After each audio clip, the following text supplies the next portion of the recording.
nothing going on, right? We're not going to talk about the Rockler thing until later. Well, we can talk about it. I mean, I got dates. Is it committed? Yeah. We'll wait. Okay.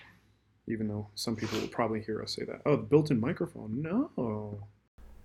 That's better. No. No. No. You buy. You buy. Okay, people are coming in now.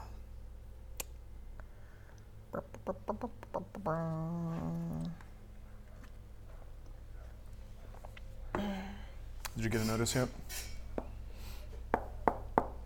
No. No. No. Oops. Oh, turn that volume down so we don't get the clicky clicky.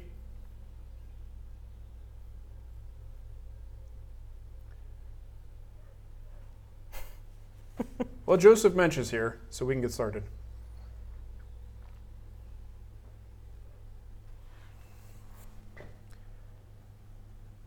We're going to have to go. If we, even if we don't get a notification, we're just going to have to start. Cool? That sounds good. There's only 16 people here so far. Hey, everybody. We're just kind of waiting for people to find their way in. Did you guys get a notification? Because I didn't get one yet. No. A no notification. Well, somebody must have, because people... Well, there were people just sitting in the... Oh, people were just waiting. Yeah. Okay, so maybe that's the key. Hanging out. Chilling out. Chilling. Like a villain. Yeah, I don't know why it's... And Manila. And the villain. Why it's not working. I hate that notification system. I hate it, Nicole. I hate it. Mm-hmm. Hate it. Should we just get started?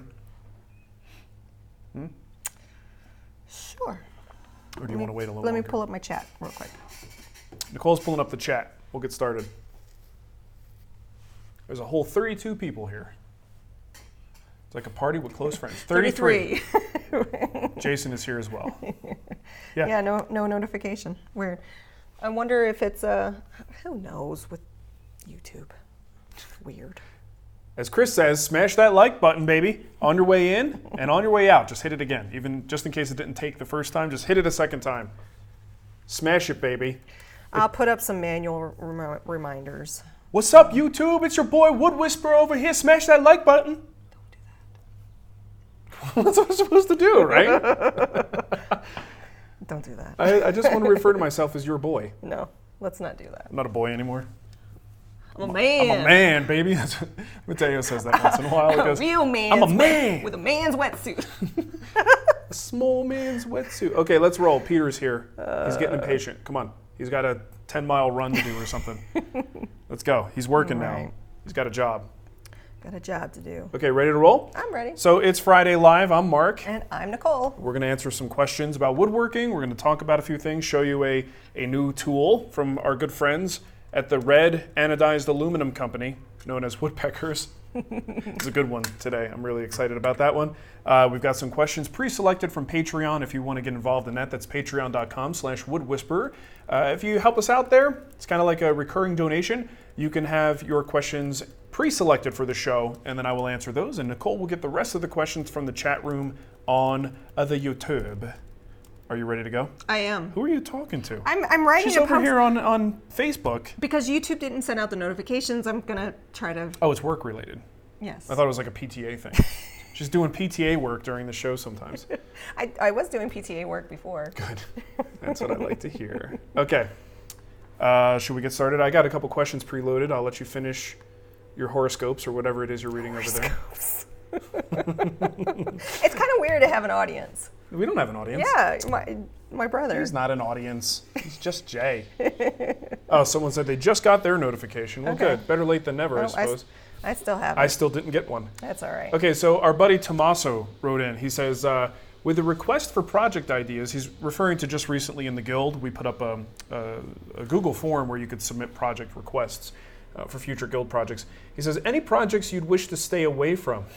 Any particular styles you'd really like to try, like Queen Anne, Chippendale, mid-century yard sale? So I think a lot of people can probably answer this one because I've complained about it somewhat publicly recently. More plywood projects? Yeah, large plywood projects.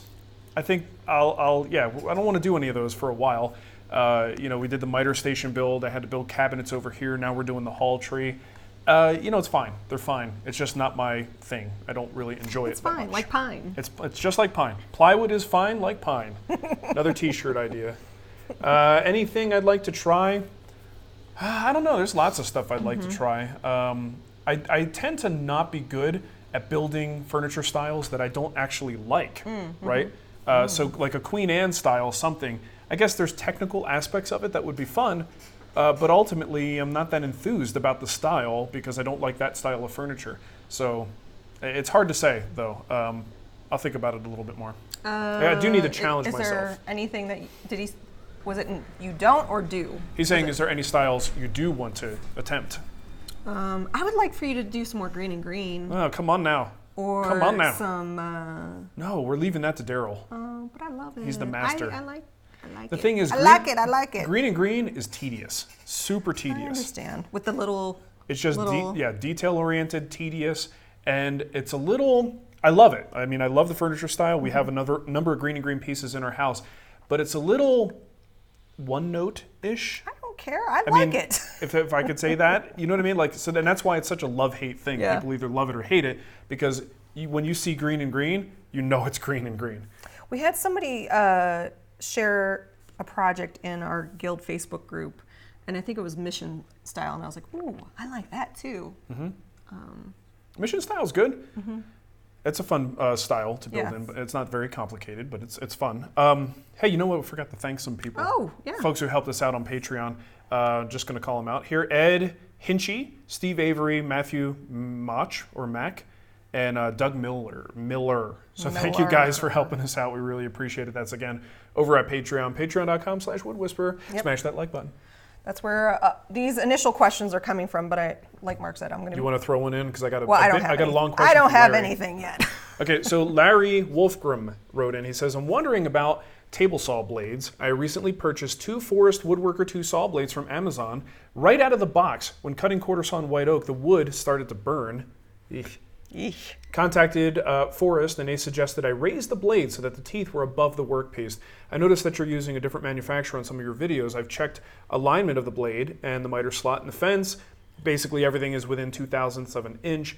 Have you had a similar experience or any other suggestions? I noticed that the burning stopped when I used a thin kerf blade that came with my saw stop. See, that's a little bit tricky. I mean, a Forest blade, assuming everything is working the way it should, those things, cut like butter. And white oak should not just burn like crazy. And then you swap out for a thin kerf and it's fine.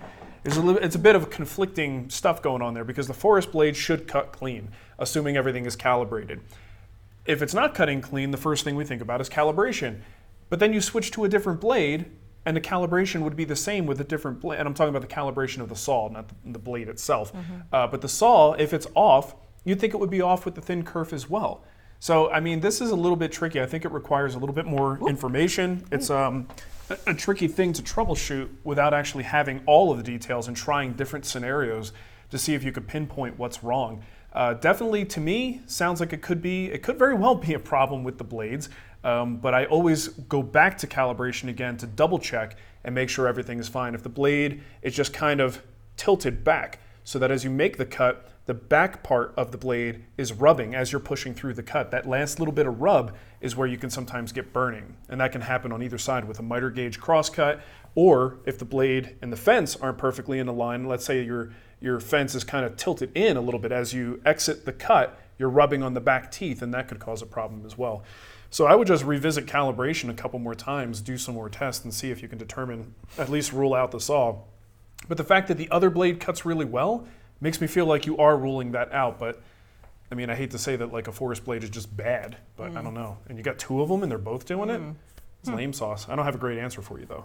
I just did get the text notification that we're live. Hey, we're live. I didn't get one yet. Yeah. Okay. It's a little delayed today. It's good. Okay.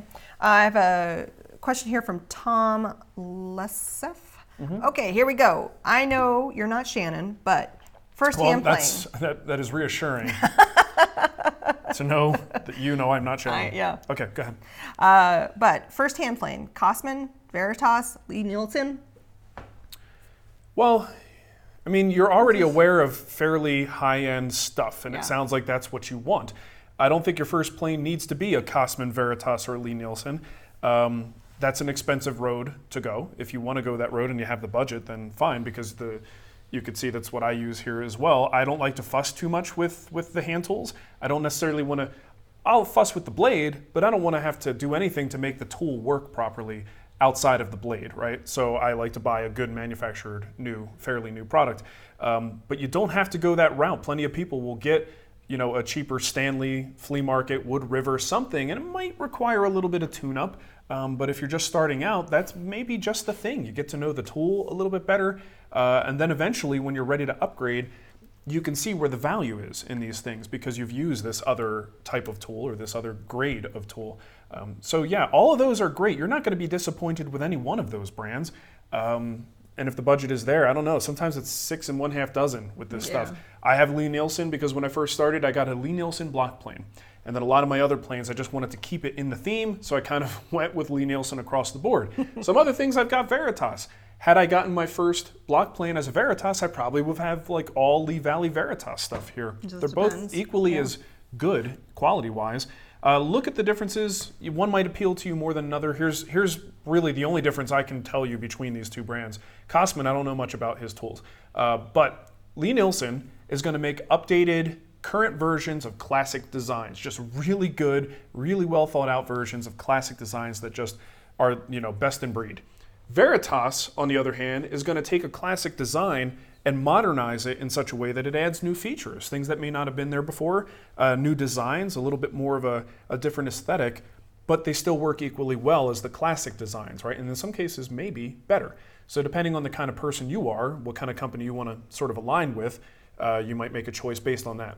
Both are going to perform just fine. The chat says Rob Cosman uses Wood River planes, and he has a video on getting them ready to use. Doesn't take much adjusting at all. So yeah, I didn't know. I was going to say I didn't know, and I don't want to speak about something I wasn't sure of. I didn't know that Cosman made hand planes. I know he makes some saws and some other accessories, but so it sounds like his association is with the Wood River line. That's Woodcraft's planes.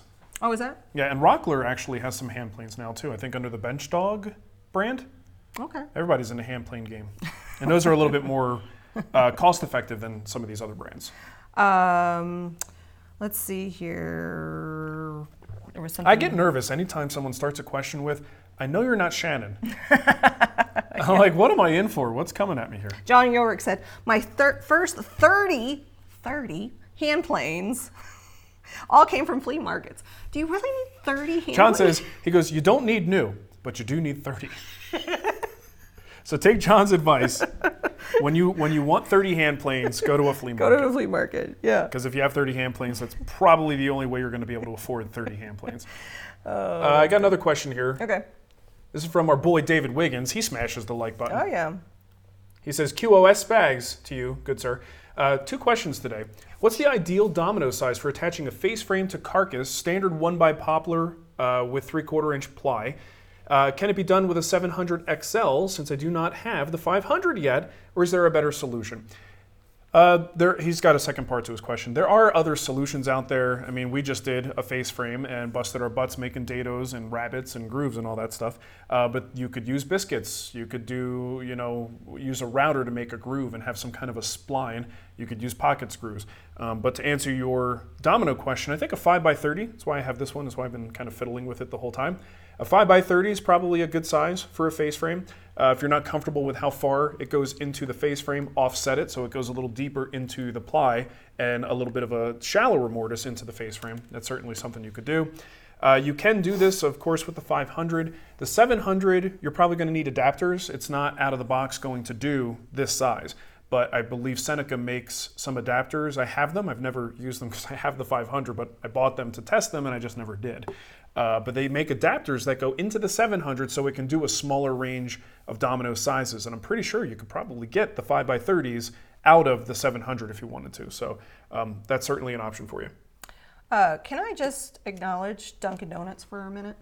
No, thank you they didn't sponsor us. I don't care. I just want to thank them for moving from the styrofoam to this paper. I agree. I'm really, really happy that they did this. So I'm sitting here drinking my coffee going, I really am glad that it's paper now. Well, that's been stressing me out for a while. There was something disturbing about the styrofoam thing. just health-wise, and again, this is, conspiracy theory in me. But just the fact that the sheer waste of a styrofoam cup every day, the paper is it feels a little bit better. I mean, this is recyclable, right? Yeah. Well, and it doesn't, Is it recyclable? Do we know that for sure? I'm pretty sure. I mean, it's paper. It's probably something we shouldn't talk about on the show. Anyway, she's happy about paper cups. I'm happy about paper cups. Jason doesn't care. He doesn't care. I will say he's over there double fisting styrofoam. Here's the thing. It does get colder faster, but I drink it. I'm like, oh, I got to get a drink. Yeah. Before it gets cold. I have noticed that. It does. We should just I'm okay with that, though. Warm up the shop a little bit. Yeah. Okay, second part to David's question. He says, are there any secrets to chiseling into end grain just to make it a little bit faster? He's trying to do like inlays in end grain cutting boards. So we're not chiseling across the end grain. He's going right into the end grain. So he's having trouble getting the marking knife line to actually mean anything. The problem is when you chisel into end grain, I don't have a sample here, but it wants to split along the grain, right? So if you're driving a chisel down and it's straight and the grain is perfectly straight, it's probably going to go where the chisel is, where you're hoping it will go. But and like in most wood, no, I'm past it now. Thanks though. Most of the time, if you have grain that isn't perfectly straight and you chisel down, it's going to follow the grain. So it's not going to be as predictable or easy.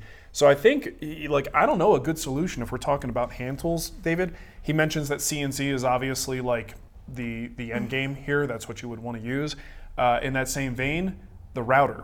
Okay, even a router can be a little bit problematic. You find if you look really close, you have magnification on and you're looking at it, you're going to see pieces of grain and the fibers just kind of chipping away. You don't have as much control, but that's just the nature of end grain. But I think you'll get better results with a router than you would get using chisels in that instance, and you can get more rounded profiles and details and things that you can't really do with a chisel anyway. But unless someone else has a better suggestion, it's kind of just the nature of the beast with end grain like that. Alrighty. I got a question here. Actually, it's more of a statement from Brett Pick and Paw. I would like living room furniture, like a couch and love seat. And I thought that would be awesome. I would love a couch and a love seat. Can you? Out of wood? Or you want it upholstered? Well, it would need to be upholstered, like what you did with the Mission, or the, is that the right Mission chair? Mission style? No, the Morris chair? Morris chair. Yeah, I mean, are you sure you would want that? Huh? The 80s furniture? Remember that? Like, flowers? No, just a wooden. Well, I mean, okay, I'm not debating his desire. I'm debating your desire for this. You want big, comfy couches. I do. And what you like is upholstered furniture. Well, it would be upholstered though. But it cushion. wouldn't be a upholstered armrest. It would be a wooden armrest. You want something that you can kind of sink down into, lay on, relax on. Wood furniture with upholstered cushions on top of it. Sure, if you're just using it, sitting nice and straight, it could be comfortable, but it's not exactly like nap furniture. And you always are on this, like, not that you ever even nap anymore. There was a day where that was important to you. But it's like, always been important to me. You just don't get the opportunity. I don't get the opportunity. So I don't think you want what you think you want. Okay. End of the story. All right. But I still think that's a kind of a cool idea, though. So it's just a suggestion he's giving? Yeah, just a suggestion. I like that idea, but you know where I would probably do that? It could be applied elsewhere, too. But that sounds to me like something I would do outside, where it's a nice, maybe teak frame or mahogany or something, and then you make upholstered seats with, maybe an outdoor resistant, UV resistant fabric or something like that. Okay. That's where I would likely do it. Yeah, outdoor furniture. That would be nice. Yes. Okay. Yes. Do that then. Okay. Let's break from the questions right now, and we're going to do. I won't call it a demo exactly, but I'm going to show you the new Woodpeckers adjustable track square. Oh, nice. I am particularly excited about this. And we have a cameraman. We do indeed. That's so cool. He's doing a fantastic job. He likes to work silently behind the scenes. Peter just said, "Give Jason a mic." No, mic for me. He's not ready for the mic. No. Maybe someday. It took me a good 10 years? Yeah, 10 years to get you get ready for the mic. Okay, so I want to show you this new. Just double check. I don't think this is a one-time tool. Pretty sure it's not. Okay. They don't reference it as a one-time tool on the website. So just Google Woodpeckers adjustable track square, and you'll find it. Because I don't see the one-time tool labeling on it. Oh, interesting. Okay. So first, before I show you the new, let me show you the old. This is a track square. They actually date all their tools, their one-time tools especially. April 2016 is the run of this one. I picked this up. Is this it? That's the old one. Okay, that's the old. Oh yeah, 2016. Find the new one. I picked this up because I really needed to get square cuts with my tracks. So we're talking about these jobbies like this. Yeah, that's the Festool track that gives you nice straight cuts with their tracks. So it's this one, right? Yes, that's the one. So I bought this, and it works. It works. Let's just say that. You have to get it calibrated square. You got these two little wing nuts on the back end. This guy goes into the track on the bottom of the track, and then you just tighten it up. And while they're loose, there's a little bit of play in here. And that play is what allows you to adjust for the perfect 90-degree cut. Problems with this one, and here's the thing, Jay and I have been building the hall tree, and it's tons of plywood cuts. We've been using the heck out of this thing. But what we've noticed is it's very easy to knock it off 90. That little bit of calibration there, and the fact that the same thing that secures the track is also the thing you loosen to adjust the calibration of it, is a recipe for things not being right all the time. So we were really frustrated with this. We had to calibrate it 4 or 5 times during the build just to make sure we were still getting 90-degree cuts. And you have to keep it on, because if you take this off for storage, you wind up losing your setting, right? So this, I mean, it worked. It was just a little bit frustrating. So ironically, as we're being frustrated by that, I get an email. So that's the one-time tool. That's the old one-time tool. Okay. So ironically, while we're having these frustrations, I get an email from Woodpeckers saying, hey, we got this great new adjustable square thingy, adjustable track square, and we're going to send you that one so you could check it out. And angels started singing, and Jay and I started skipping around the shop, dancing, thinking that this might solve our problems. The problem is it came about a week late. Oh, bummer. So here's the new and improved design. I'm gonna tell you straight off, I don't even care about any of this. This is great. These are D10s for off 90. The thing I need the most is a rock solid 90-degree crosscut. And I can get that with this with the added bonus of all these extra degrees. So before I install it, because it's harder to demo when it's installed, I'm gonna show you how it works. So you just loosen this guy right here and then pull away. This is a spring-loaded D10 arm. You pull that away, and then you could just rotate this guy to get whatever angle you need. Okay, between 0 and 60 degrees. So the magic of this is the detent and the fact that we have one rail, it's fixed, right? This little guy goes right into the underside of the track, and this one is something that your track butts up against. And you have this arm that crosses over and pulls it nice and tight. All of this is fixed. It's not gonna move anywhere. So as long as your detents are calibrated, and this guy is calibrated correctly, you will lock into 90 and it's not going to move. The only way it'll go off 90 is if somehow like this little bolt here gets loosened and this one gets loosened and this shifts, right? So otherwise it's gonna be locked in at 90. So you could take it off, you could put it on the wall and then reinstall it later. So you don't have to keep this on the rail, which is fantastic.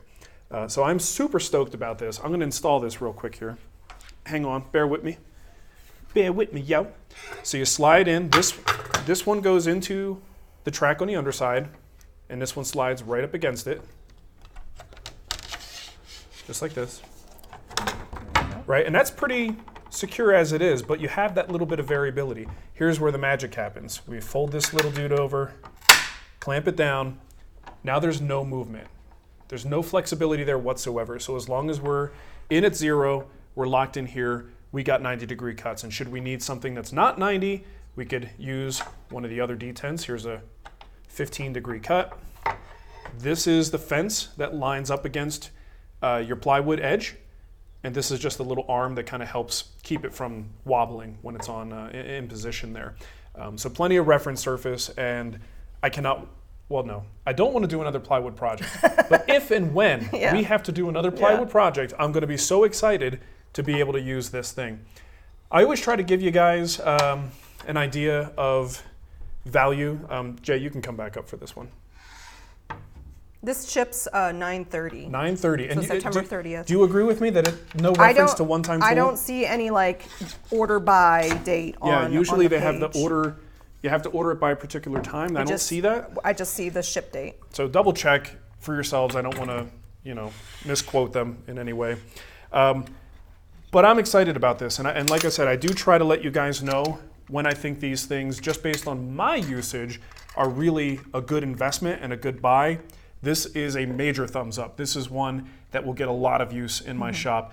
You always have to look at the price, what you're building, and see if it's worth it for you. That's a personal decision. I'm telling you, for me, this is absolutely worth it. If this one wasn't sent to me for review and for the purposes of this ad, I would have bought this. Absolutely. Like I said, I bought this one. This one because I needed that functionality. This completely destroys that in terms of functionality, Are we reliability. giving that one away? So yes. So now that I've told you how inferior the old version is, who wants it? This is still good. You just have to be a little bit more careful with it. I kept mine on. We always stored it and hung it from the wall, and I was careful not to knock it too much. I think the real limitation is how much you can tighten these down. I feel like the wing nuts, if they were just a little bit longer and you got more leverage, you can make it a more secure connection. But anytime you want to take it off, you lose your calibration. That said, this is still going to be really useful to somebody. So we would like to give this away to someone today on the show. I will also mention that this is not just for a Festool track. It looks like they take the Makita, DeWalt? the DeWalt. There might be another one. Does it? It probably says right here. They don't list Craig. So if you have a Craig track, I don't believe it's going to work with that. But I think the major Traxall brands, at least the initial ones that used the same track system or something very similar to the same track system as Festool, those will work with that model. Okay? So how do you want to pick the winner? You want to pick one now? Or pick it when Here's the rules. You can't be out of the U.S. I'm sorry. It just costs way too much to ship outside of the U.S. Okay, U.S. only. U.S. only. And I got a bunch of people already saying I want it. Yeah. So. Okay. Rich Tapper said dubs. Dubs. Think you meant dibs, but dubs sound good too. How do you want to do it when we pick the guild winners? Yeah, let's do it at the end. We'll pick it from the questions. Pick a winner from the questions. What if somebody in the questions they don't want it? Oh, you don't want it. They Okay. might not want it. All right, fine. So. Tyler says, anyone say giveaway? We could pick one now. Does the old one? Yeah, we already answered the Craig track. Does the older one work with the Craig track? No idea. I mean, Yeah. it might because it's only got one bar. Right. It doesn't have to engage with two aspects of the fence, so it might. Look it up. Even though this is a retired product, the page is still up there. So just search for Woodpeckers track square, and you'll probably get some details on that. All right. So I you know what? I'm gonna collect all the names in a little spreadsheet as you talk. Okay. And then you'll give me a number, and that's how I'll pick it. You tell me the total number, and I'll give you a number. Yeah. I'll be the random number generator. Yeah. Okay. So Michael Sean Sadar. Here, let me. I gotta get this laptop closer because I feel like I'm reading from 10 feet away. I'm getting old, Nicole. I know. I can't read from far away. I know, me too. Okay, my next large tool purchase will be a drum sander, and wanted to know your opinion on the Jet Oscillating drum sander option. I think he means the Jet Oscillating spindle sander. Oh, no. He's talking about, okay. The terminology here gets confusing. Jay and I had a discussion about that because I said, go use the drum sander, and he's like, go into the spindle sander. I'm like, well, technically it is a drum that goes up and down, but they call it a spindle sander because it's more of a spindle than it's a whole thing. But they actually, to further confuse the situation, Jet came up with an oscillating drum sander. And that actually is a horizontal drum sander that has an oscillating motion back and forth. So that's what we're talking about here. He says, do you believe that it helps with the sanding process? Do you know if Powermatic will be following with their own model? All my other large tools in the shop are that lovely mustard yellow, so not sure if I want to add Jet into the mix. LOL. Well, I don't know. I don't have any inside information, very rarely. I think the most inside information I got from Powermatic was when they came out with those air filters. I knew about that maybe 8 months before they came out just because I went there to do something and I got some inside info. Outside of that, I'm not in any kind of like inside pipeline. I don't know what's going on. Just to observe what I've seen from Powermatic. Powermatic is, it's interesting in how they utilize the brand. They do most of their innovation, and for folks who don't know, Powermatic and Jet are owned by the same parent company, so there's a lot of similarities between the brands. But generally speaking, a lot of the innovation and the new cool stuff comes to the Jet brand. I don't know why that happens. And they don't necessarily, it's not like, oh, eventually it'll make it to the Powermatic side. Not necessarily. It might happen, it might not. Powermatic generally didn't have a wide array of drum sanders. Jet seemed to have a whole cool selection of them with this oscillating option. So to answer your question, first, is the oscillating thing cool? I think it's good because it reduces the amount of like really nasty sanding scratches that you get, those deep sanding scratches. It makes it a little bit more cleaner. My opinion is always I'm a little bit nervous about one more thing moving, right? A drum sander can go off in a number of ways, but if I have another mode of action, just feels like something that could be another thing to go wrong. That's just my gut telling me that. But performance-wise, from what I've seen and experienced, it does leave a smoother surface that doesn't need as much post-sanding work on it. Will Powermatic ever come up with one? I don't know.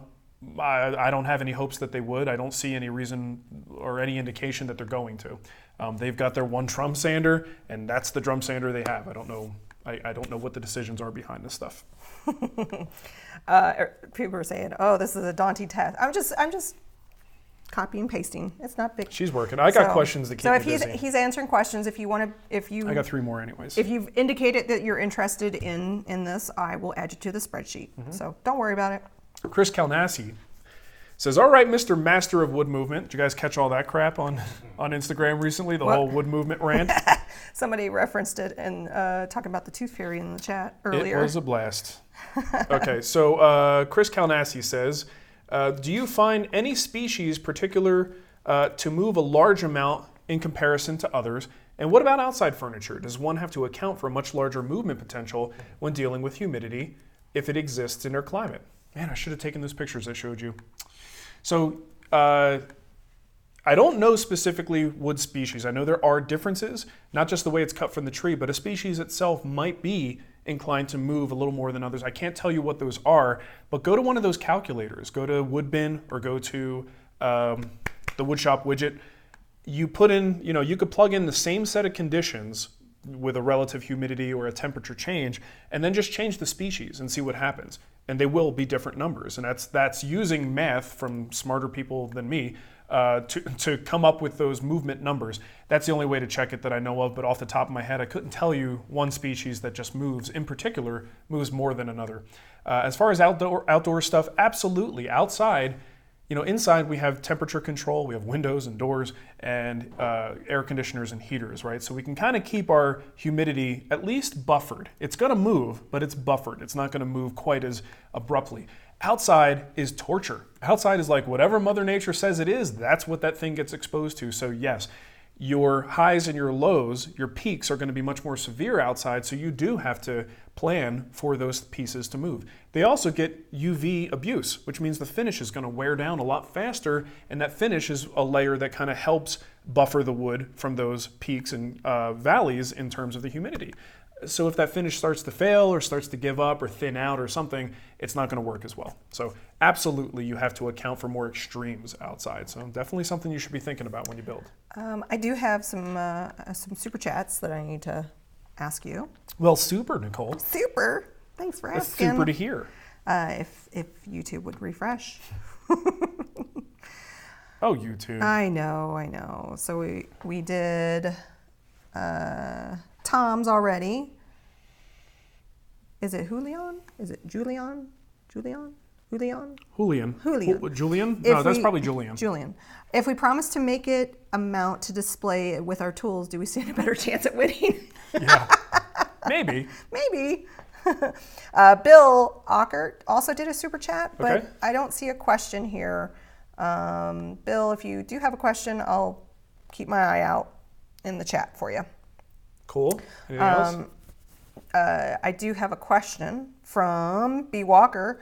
Do you have any tips in getting water locks to lay flat? I am also having issues with dust settling on the surface between coats. My space is mostly dust-free. Thanks. Well, if your space is mostly dust-free and you're getting dust on your project between coats, I don't think your space is as dust-free as you think it is.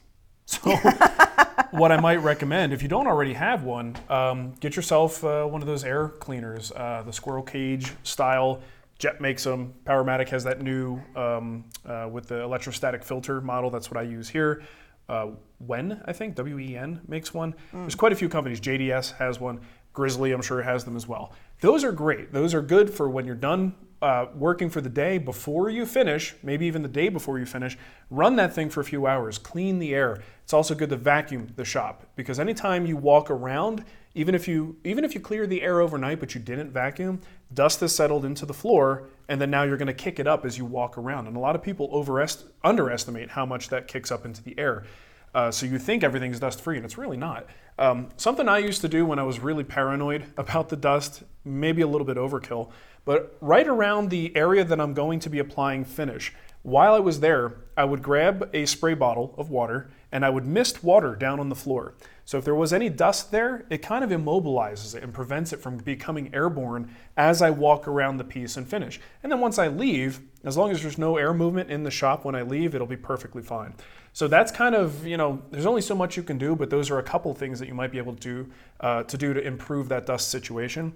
As far as laying down a smoother coat, I don't know how you're applying it exactly, but if it's not laying down smooth, a lot of times it's the applicator or the thickness of the coat. So if you're doing like a hand applied finish, you might not be applying enough that it even has an opportunity to level out. Maybe try switching to a brush, a good quality brush, or even one of those sponge brushes can be kind of good for laying down a nice thicker, not super thick, but a thicker layer that allows it to kind of flow out and give you a nice even layer.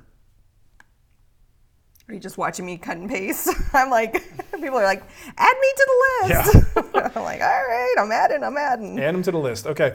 I'm not getting your email. I'm just taking your comment from the chat. So you're not on an actual list. You're just in my little spreadsheet. You're in a spreadsheet Nicole's working on furiously and frantically over yeah. here. Let's see. So Scott wrote in. He says, looking for a filler for bloodwood and purpleheart, making a 6-sided dice tray and have small gaps. Okay, so the main thing is he's probably going to have problems finding any kind of a filler that looks right in that situation, right? I don't often recommend sawdust and glue because a lot of times it doesn't look good. I mean, there are cases where it's the best case scenario and it's all you can do. I usually prefer, if I really want to hide some kind of a flaw, I try to find a filler that looks the same, but is actually a true filler product, because that filler, when it dries and when it takes finish, it takes on the characteristics of that finish, and it looks like, at least to me, looks more like real wood. When you do something like mix wood dust and glue, it tends to get darker, and then the glue locks it into like a color. So then anytime you put finish on that, it's not going to absorb any finish. The finish is just going to sit on top, and it tends to be a little more noticeable, at least to my eye. This is one of those cases, though, where, what are your chances of finding a good purple filler, or finding a dye that makes a filler look like it's supposed to be there? So in this case, I'd recommend using some sawdust and some glue, CA glue. That is probably going to be your closest match and the best case scenario for this. I don't know what else you could do beyond that. Maybe some kind of a clear filler, maybe, just CA glue alone. But I think the wood dust and glue is probably the best solution here. Dark Monford said, I recently got a DeWalt DW713 miter saw and didn't realize until too late that the right side fence doesn't have holes to attach a sacrificial zero clearance fence. Am I SOL? Suggestions? No, what's that fence made out of? Aluminum? Drill through it and drive some screws. I don't see any reason. It's not going to, a couple of screw holes isn't going to ruin the integrity, I'm not familiar with that specific saw, but assuming you have access to get a drill back there or a screwdriver, I would definitely go back and put some holes there. There you go. I got one more on my side here. Okay. Nick says, happy Duncan Friday, Spags.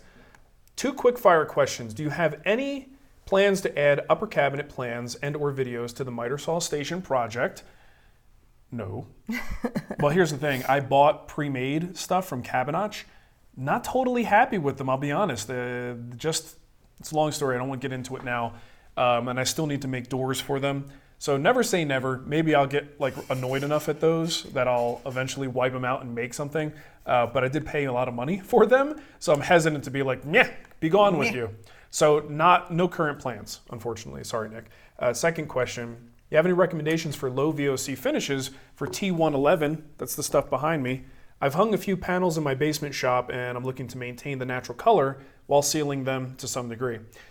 So yeah, low VOC finishes. You could use you could just use any oil, tried and true, as like a polymerized linseed oil. You could, I mean, I don't know how much money you want to spend. You could use something like we've talked about a lot recently, the hard wax oils like Rubio and Osmo, but those are very expensive finishes to put on a wall. I don't know that I could recommend that wholeheartedly. You might be able to look for a low VOC water-based finish. That won't change the color hardly at all. And you could probably spray on or brush on a light coat, and that'll provide some sealing for you without all the nasty VOCs. So maybe a water-based poly or something might not be a bad option. Matt Goebel just said the Woodshop widget app on Android seems to be dead.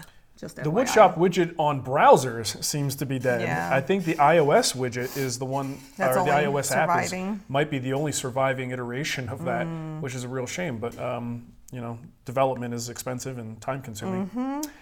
You know, there's also a company you might look into. Again, I don't know their pricing. It might be expensive, but if you're looking for more protection and more of a film finish, look into Vermont Natural Coatings. They use a whey protein in their water-based finishes. It's all low VOC, very like natural type stuff, but operates like, you know, most water-based polys in terms of how it functions and what it looks like. But it's called Vermont Natural Coatings. Take a look at that. We have a question here from Josh Messick. I'm planning to make a tabletop, but once I finish milling my boards are thinner than I want it. Will I run into issues laminating quarter sawn white oak as to ash to get my desired thickness? I don't know. I mean, you could, if you want to go look at one of those calculators, do the total width of your tabletop, excuse me, and look at the differences. He said he's quarter sawn white oak to flat sawn ash, or is it quarter sawn ash? He said quarter sawn. I don't know Quarter if the to ash. okay, but he doesn't say what the cut of it is. Gotcha. So I would go to these calculators and plug whatever it is. You could usually tell it it's quarter sawn or flat. It's an important, you know, detail. See over that width how much difference there is in movement over a particular humidity change. If they're extremely different, they're probably not going to be, but if they are, that means they're going to move at different rates, and you might have a problem as that glue joint is constantly stressed between those two pieces, the two layers. But if it's pretty close, you know, within 1/8 of an inch maybe, it'll probably be fine. But this is something that, like, man, I don't know. That's how are you going to do it too? Are you going to make the quarter sawn top first as one piece and then glue that down to the ash, or are you going to make a bunch of boards that are half ash, half quarter sawn white oak, and then laminate those together? You got a little bit of a process to consider, because if you do a big tabletop and you have two separate layers, which might be the way to get the cleanest result so that it looks even all the way around, a nice even joint, you got a lot of trouble getting those pieces to come together in the middle. That'd be a bit of a challenge. So Bill Oakhurt did a super chat. He didn't have a question. He said, just wanted to say thank you. Oh. But I'm very appreciative that he phonetically put his name out That there. always helps us. Like, if you want me to try to butcher your name, that's fine. But if you want me to say it properly, And his phonetically. name is Ockert. Yeah. There's no way we would have said Oakhurt. That would never have happened, so thank you, Bill.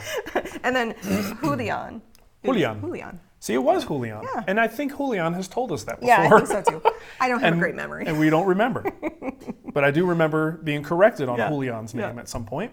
Sean Fushi, maybe. Sure. Hi, Mark. I caught the recorded guild meeting where Yeah. you were talking about finishes. I'm about to start a Paduke stair project. Wouldn't that be oily? Anyway, based on your experience, do you think Rubio would be a durable finish for treads? Sure. Okay. I mean, these finishes are Jay's cracking up over here. These finishes generally, like Osmo and Rubio, were developed for the flooring industry. And I did talk about this, what he's referring to. I kind of went on a little rant about that. How just because they were developed for the floor industry doesn't mean that they're like they must be super, super durable.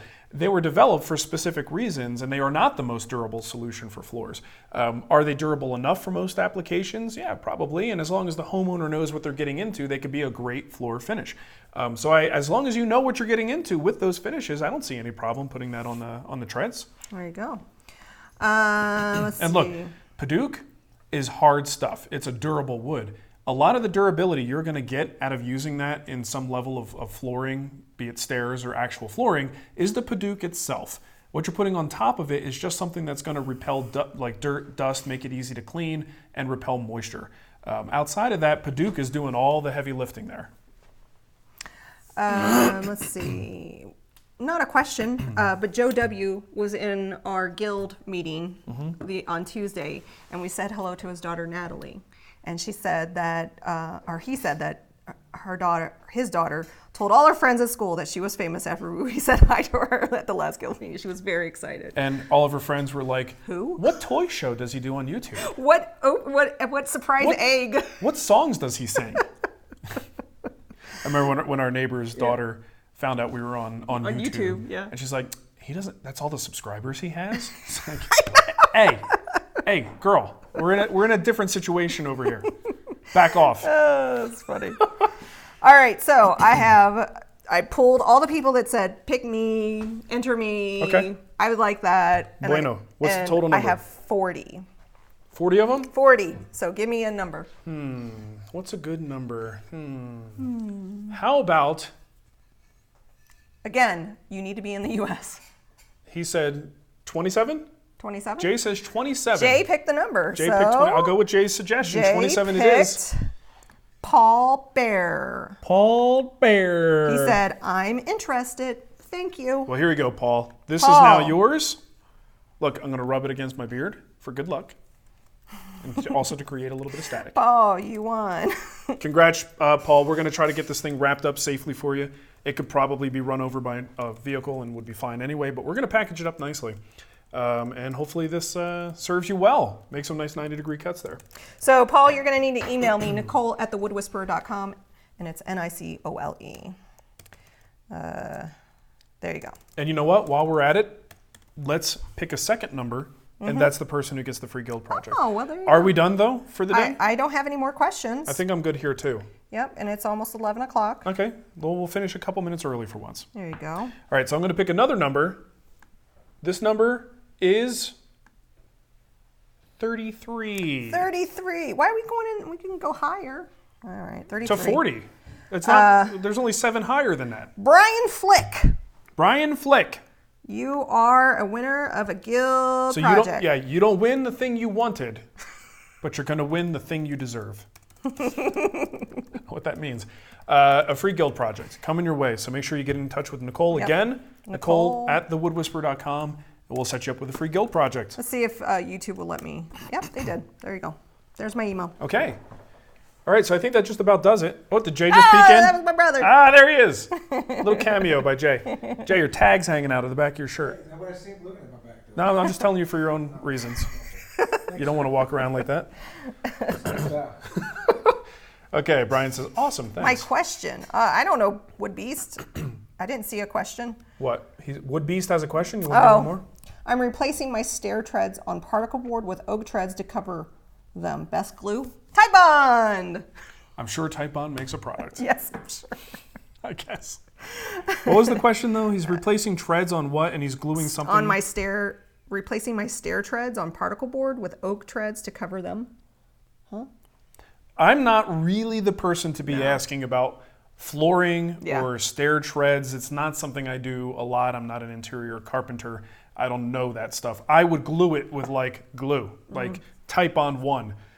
If you have a situation where it's not necessarily good wood-to-wood contact, so you might have to use another product like a construction adhesive or something, but that's out of my, that's real, I got to let you know when I'm not. Jason Small said construction adhesive. Yeah, so that, like, depending on what you're doing, that might be the thing to use, but I'm not going to make any recommendations because I don't know. So maybe the chat room will give you a better answer than I could.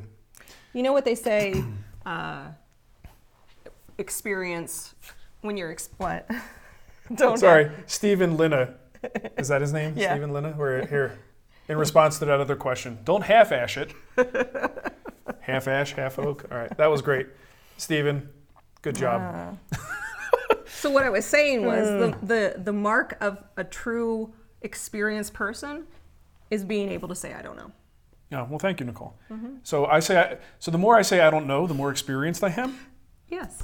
That makes no sense at all. It does, because you know your limitations. No, I would say the mark of an open-minded person who's comfortable being wrong or not knowing the answer is the ability to say, I don't know. Right. And a lot of experienced people, I think they find themselves in a position where they don't feel like they can say that. Like, I have to have an answer for everything. I got more experience teaching. I felt more comfortable saying, you know what? I don't know, but I'll get back to you on that. Experience plus humility equals I don't know. How about that?